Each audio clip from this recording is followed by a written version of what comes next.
Hey, you ever hear of an old soup called Liberty? My tinfoil theory for this, she's Liberty. And now at some point in the between that and the present day has become Stormfront. I'm not sure yet.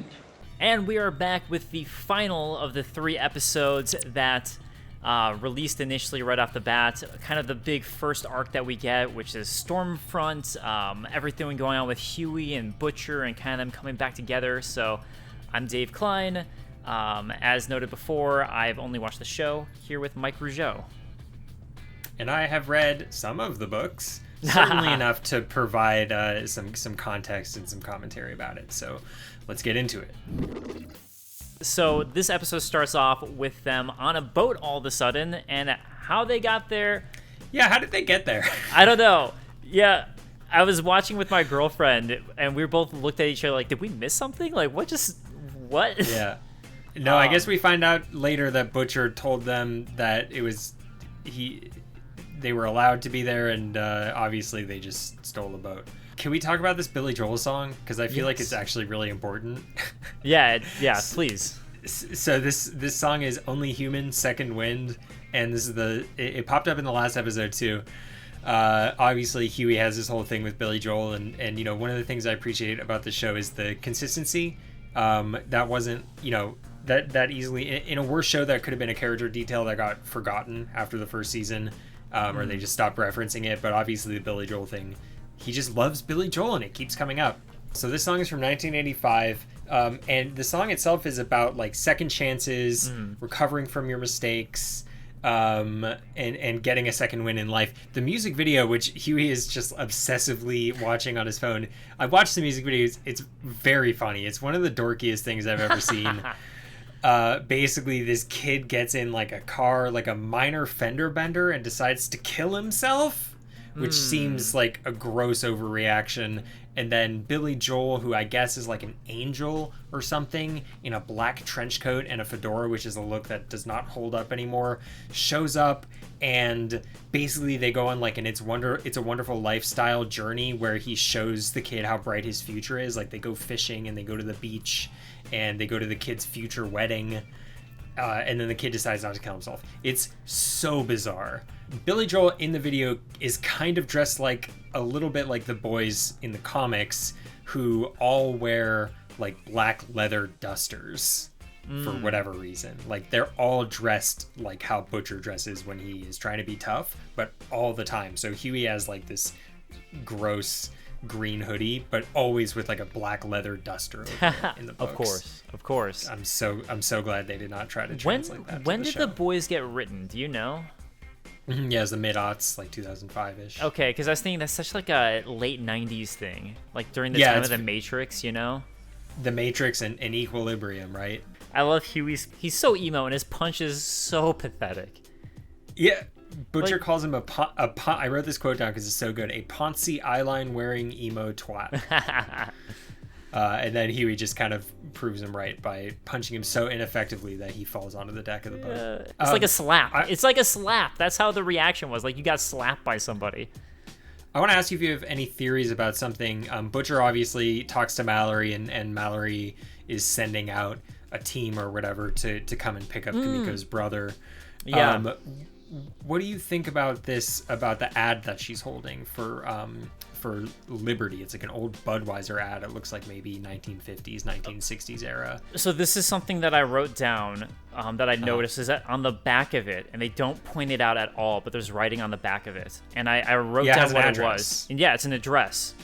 So I'm wondering, so it's 677 Parker Street, Garner, North Carolina. I'm wondering if that's where the witness protection program is, or whatever that Vought has for Becca Butcher. Oh, that might be Becca's address. Right. So this is my tin hat theory, I guess. I mean, I think it's pretty viable, but like maybe that's Becca's address, or at least where this compound is, and maybe the fact that it's on the Liberty thing, and maybe that's relevant, and that's why Mallory was asking Butcher about it. She was like, it could be relevant because why was the address on this scrap paper? So I'm thinking that's the information she's going to give him if they'd succeeded in the end. What do you think? So my theory was this has something to do with Stormfront. I don't know why. My brain made that connection. And to be clear, neither Dave nor I has watched past episode 3. So if one of us is right here, it's just because we're that good. Yeah, that's interesting because Liberty it's very okay. So a detail I didn't notice on Stormfront's outfit is she does have an American flag on it too. It's just like it's part of the black leather on her shoulder blade, so it's really hard to notice, but it's an American emblazoned flag.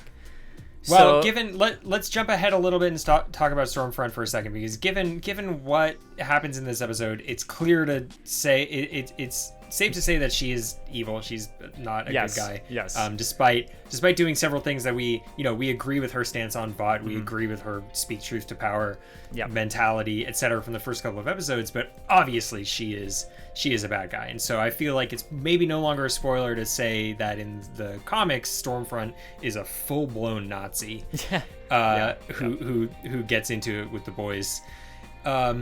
Stormfront in the show has lightning bolt earrings. Lightning bolt is obviously symbol of the Nazi SS. So there's clues. The red and black color scheme. It's all there. It's something you pointed out that I didn't realize is that Stormfront's also the name of like some white nationalist website. Yeah, it's a pretty infamous neo-Nazi website. So obviously it's all there. That's clearly the direction they're going. I will point out that the hero Liberty in the Budweiser ad kind of has a similar color scheme going on, and at the same time we don't really know anything about Stormfront's past, right? She kind of just shows up. Yeah, and that's what I was going to say to your support, is it could be that she had a former soup name. Maybe she switched like her soup name or something, and she was Liberty in the past. Yeah, so my tinfoil theory for this is that she was a Nazi.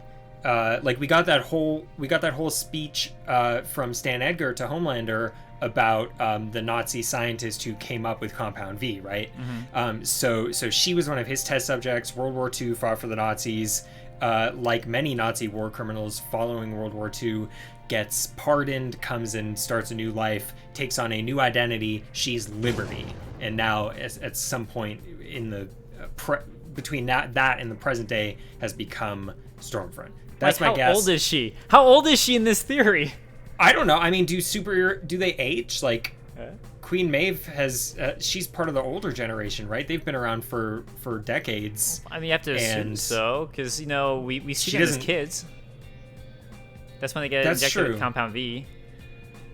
But maybe some of them age slowly. I would guess that if anything, they age slowly. So, and in the comics, there are definitely, they don't age. There are superheroes that have supposedly been around since at least World War II. Okay, so that leads credence to your theory then. Editor Dave from the future here. Mike and I found a couple interesting things while I was in the middle of editing this episode. For one, there's actually another Liberty ad in the first episode at the pawn shop. Secondly, the white supremacist website, Stormfront, was based on an older online board called Liberty Net. So, further cementing that there might be a connection between Stormfront and Liberty. I'm not sure yet. There's a whole complicated dynamic among all the characters on the boat right now because but their goals aren't really aligned. Like, Kimiko wants to keep her brother safe, Butcher wants to turn her brother in. Everybody's kind of like, they're kind of between a rock and a hard place, and things are fraught among the boys, which, I like it when the boys get along. It's more fun. Yeah, me too. Like, Kimiko has a really, really touching scene with her brother where she assures him that she's not going to let him get tortured or whatever. What do they think is going to happen? Yeah, I don't know. Question. So they're turning him into Mallory, and so she's with the CIA, and it's the Vought is where the real issue is. So, and the CIA is going to be doing something against Vought with the brother. So, it's like, who knows if they'd really torture him? They might just be trying to get information against Vought. It's hard to say what they would do with him. But something else that I noticed in this scene is that Kimiko just in general is terrible at explaining things, I feel like. In general, because she was terrible at trying to explain earlier that it was her brother. Girl, boy. And yeah, like that. And then here it's like, why can't she just explain to her brother? His issue is with Soups. The boy's issue is with Soups. You know, you could pretty easily explain, like, hey, they hate Soups too, and they literally killed one. You know, like... Yeah, they're all on the same side. They're all against Vought and, you know, the powers that keep Vought, you know, the government, the whole system, right? Right, but the brother never gets that explained to him. Well, but the problem is it wouldn't matter because their short-term interests are at odds. And now all they're trying to do is clear their names, right? Butcher has a different goal. Currently, both of those goals have the same, you know, the same means to resolve them, which is they turn in Kimiko's brother. Yeah. And that's the problem, is that they have to do that. You know, Butcher will reunite with Becca. The other boys won't be fugitives anymore. So they could explain to Kimiko's brother, hey, we're all on the same side, bud. And he'll say, so you're not going to turn me into the CIA? And they'll go, oh, no, we're still going to do that. So I guess it leads to the imposing question of what does Mallory want to do with the brother? Well, I think Mallory specifically. Yeah, that's a good question. Mallory's goal is obviously Mallory still wants to take down Vought. Don't forget that Mallory founded the boys. And only got out of this fight when Lamplighter killed her grandchildren. That's the backstory. So her goal hasn't changed. She just decided that the fight was too costly.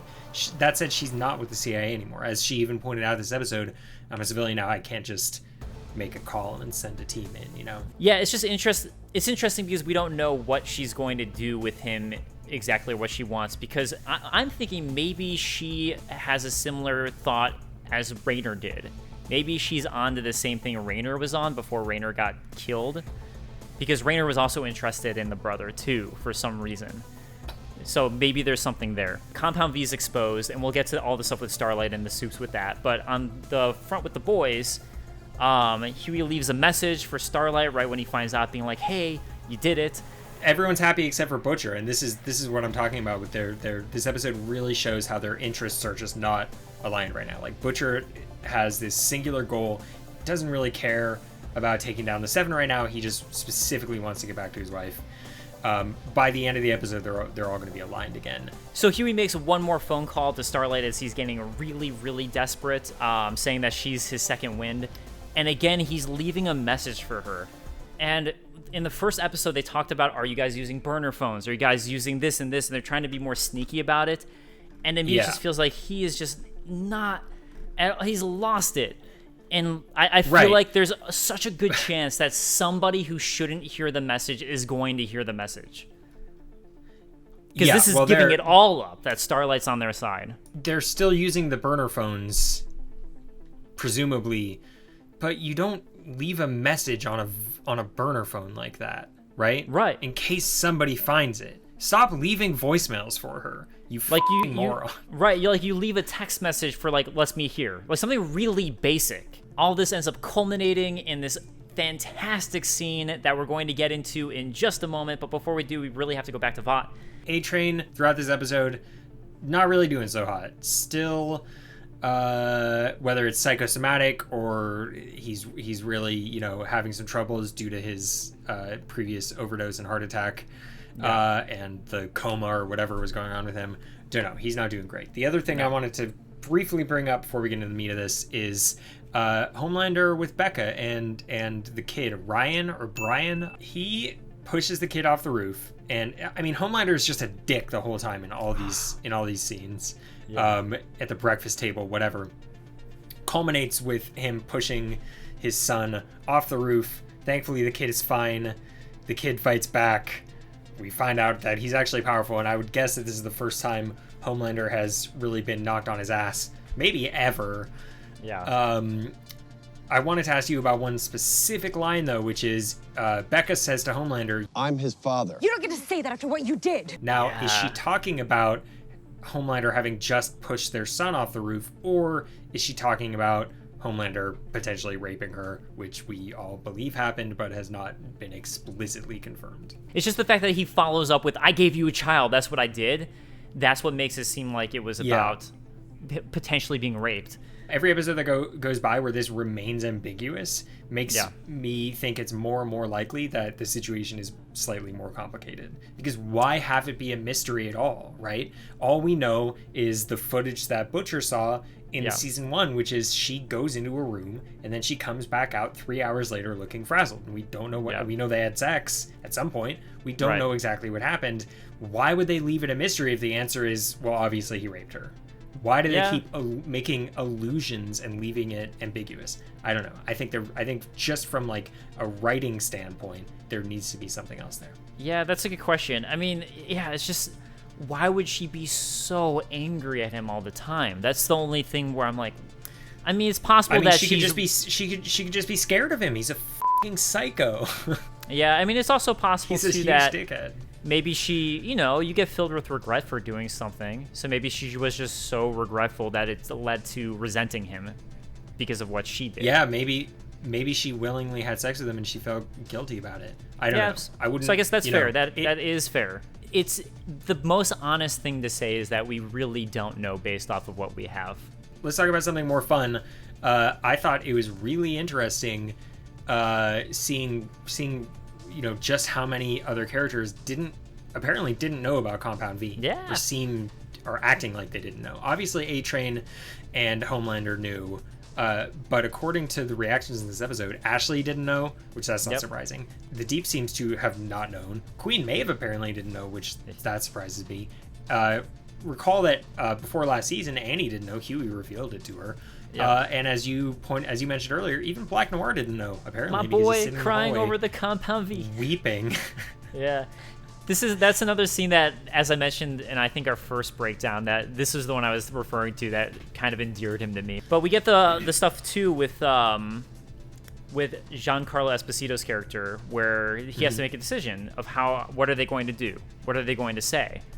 And he's just watching the stuff that's going on the boat that we get with the potential super terrorist, and all he's paying attention to is that, and it really leads to the question of what does he think he can do with that's going to save them from this Compound V situation. Yeah, I watched the episode a couple of times, and the answer it's a good question. The answer that I came to is that he wants to reclaim the news cycle, basically. He wants to shift the narrative. It's basically a distraction tactic.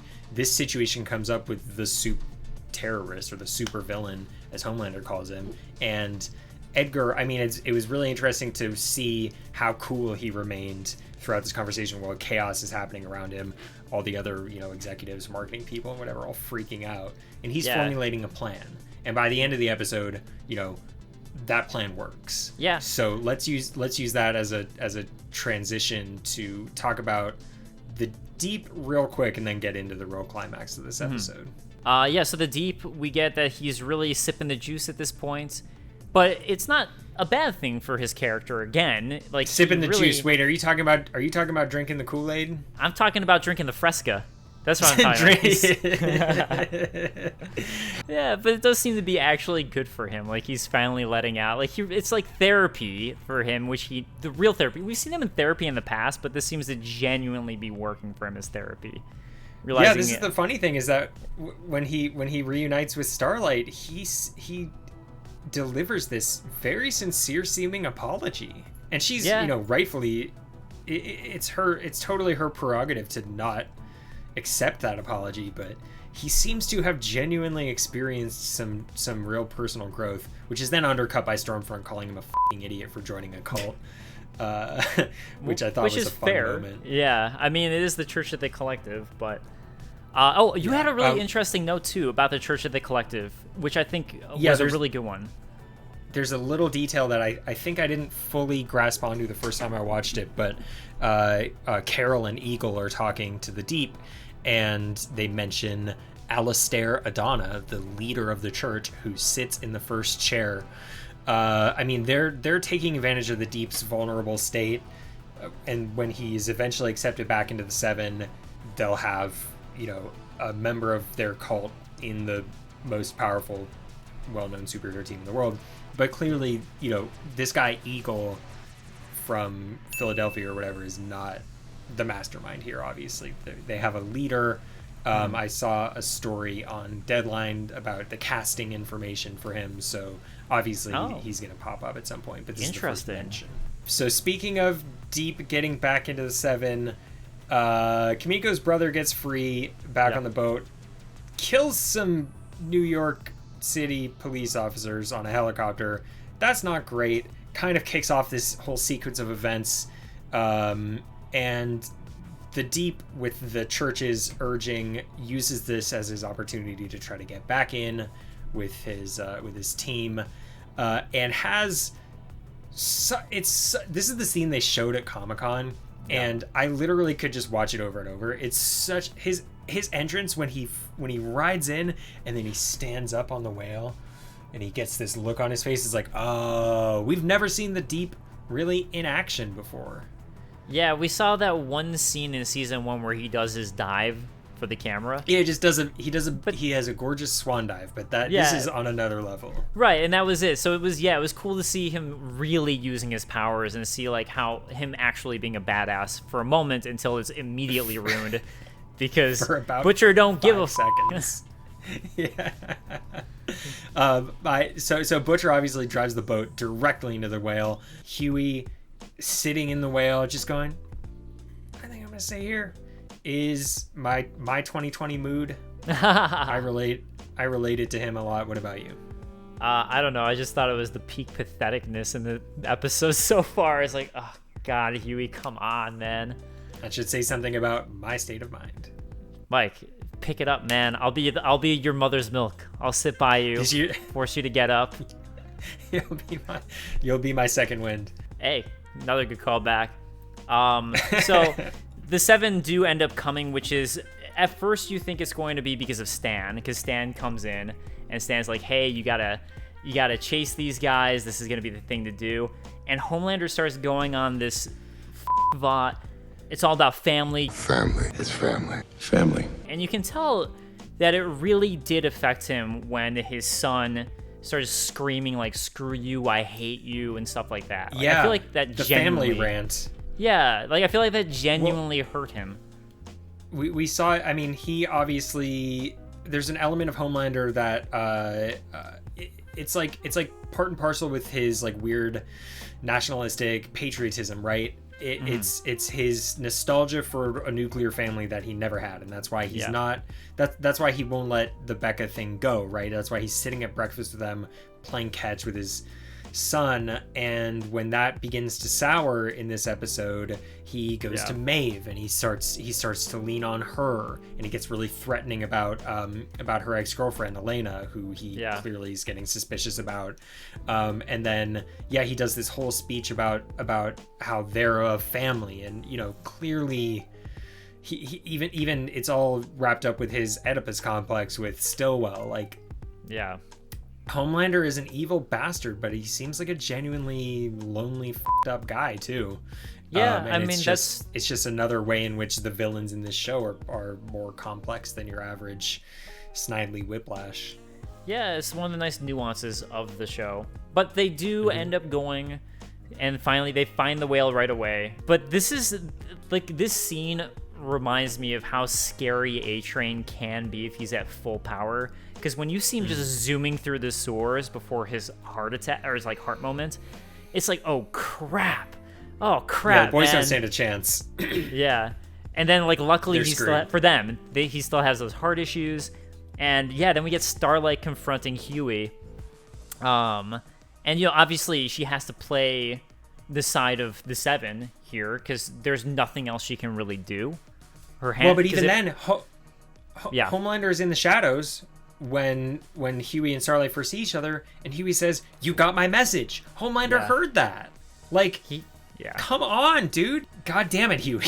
How do you think Huey's going to react to the fact that Starlight almost offed him, potentially? Granted, she could have just all of a sudden turned and shot Homelander or something, but I think know Homelander she seems is a lot more powerful than her.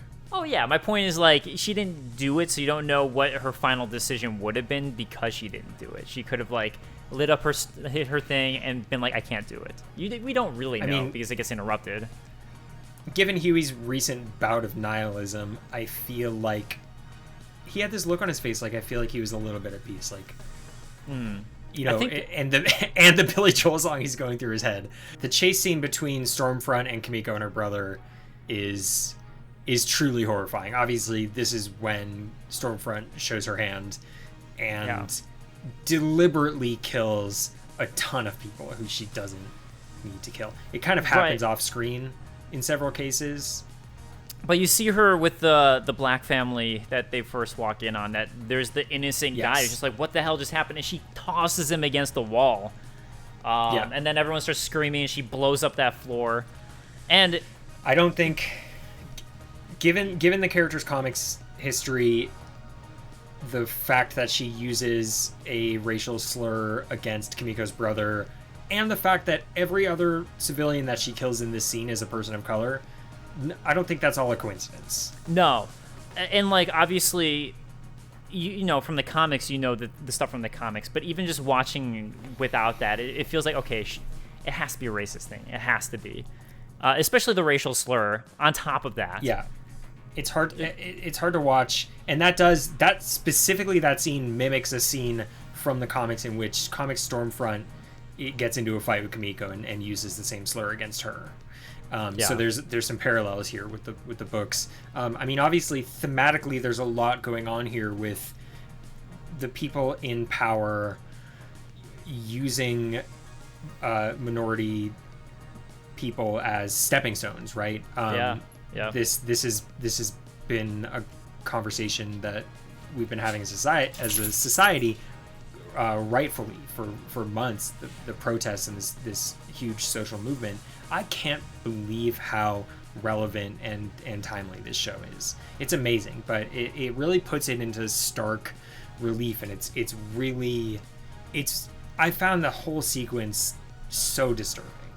Yeah, I mean, they were so good with the Me Too movement, and even showing the nuances of it too in season 1. But like, and then here the fact that, you know, she does these horrible acts, and not only does she get away with it, but then they use it as a political ploy to look like the good guys in the situation, where they're like, this horrible thing happened because of these people, but Stormfront was here to save the day and just sweep the real history under the rug, you know.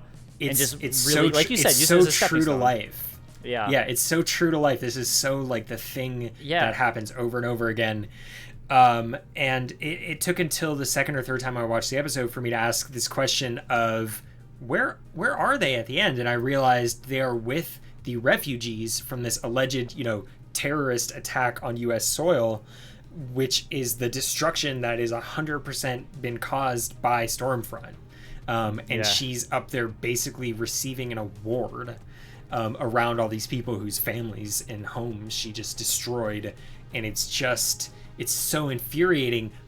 But this is the end of the first act of season 2, and you know, to go back to what we were talking about earlier, the boys are now in sync. They are now on the same page, right? Their goals are aligned. Right. You get the moment where after Butcher helps save Huey, he puts his hand out for Huey to grab it, and Huey finally takes Butcher's hand and steps up with him. You get the moment where Kimiko now is like so angry as she's watching the screen, and she wants to take down Stormfront. It's personal for her now. Another interesting thing that happens in this scene, and that has kind of been going on, is Stormfront and Homelander's relationship. Because in the middle of the episode, when Homelander was talking crap about Vought, it seemed like Stormfront was really impressed with him, and there might be some sort of like flirtation going on.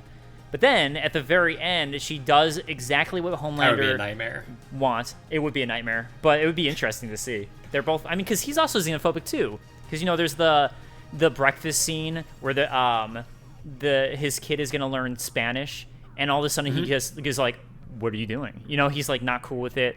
But anyways. Well, there's that, and then there's, to tie that into Homelander's reaction to the Deep earlier. He sees his gill and he says, yo, cover that up, that's disgusting. It plays into Homelander's characterization as this allegory for you know, patriotism to the point of, you know, fascism and nationalism, xenophobia, hating anybody who's different from you. Yeah. And I think that characterization was really clear in this episode. And the fact that it's like the speaking Spanish at the dinner table, and that was what he noticed. Like, that's so relevant to everything today too. Mm-hmm. But the thing with Stormlander and Homefront that I found interesting was in the final scene. Did you just say Stormlander and Homefront?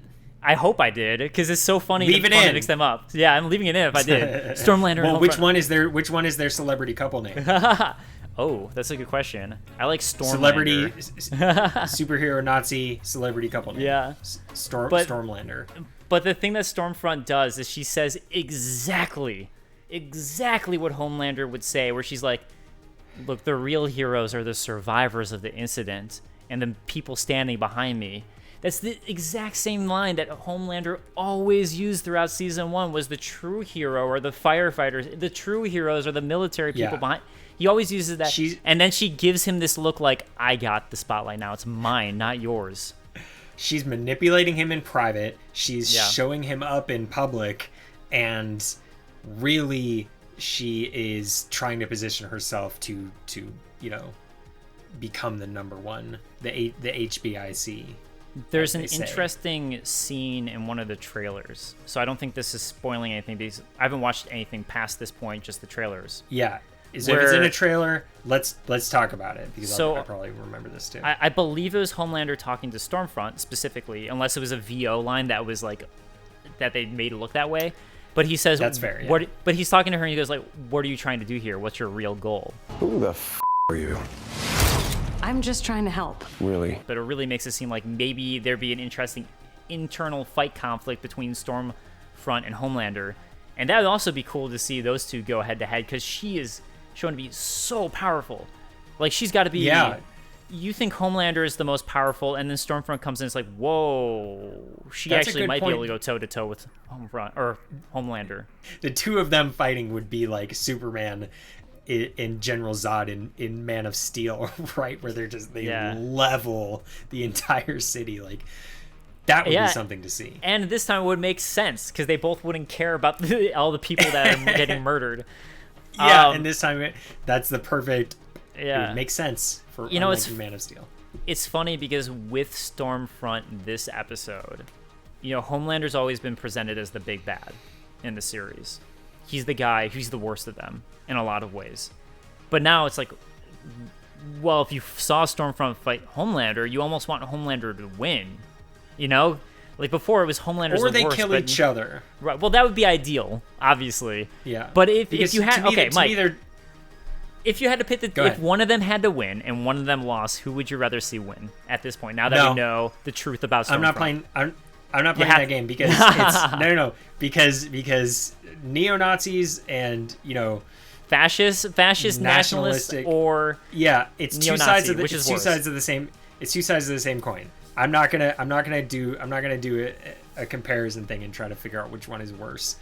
But who knows what might happen by the end of the season. I can't wait too. I'm excited to now watch episode 4. Once again, my name is Dave Klein. You can find me on Twitter at @TheDaveKlein. And I'm Mike Rougeau. On Twitter, I'm Rogue Cheddar.